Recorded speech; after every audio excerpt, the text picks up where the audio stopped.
అంటే మా ఇంటికి వచ్చి మా మీద పెత్తనం చలాయిస్తున్నావు. మీ ఇల్లంటే మీరే ఉండండి, నేను మా పుట్టింటికి వెళ్ళిపోతాను. ఎందుకమ్మా అలా అంటావు? నువ్వు ఉన్నానా? సంవత్సరం నుంచి చూస్తున్నా పుట్టింటికి వెళ్తా అని ఓ అరవడమే తప్ప ఒక్కసారైనా మీ ఇంట్లో అడుగు పెట్టావా?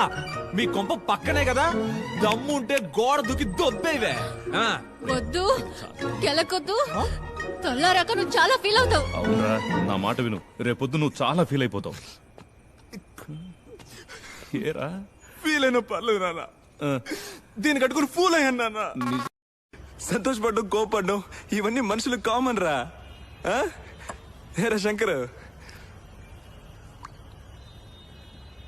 లేదురా, నువ్వు మరీ ఓవర్గా చేస్తున్నావు. ఒక మాదిరిగా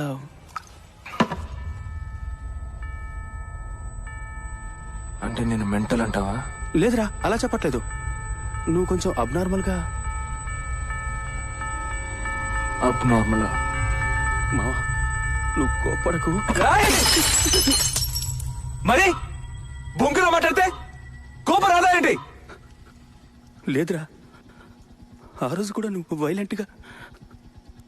నేను నాకు తెలిసిన ఒక డాక్టర్ని కలిశాను.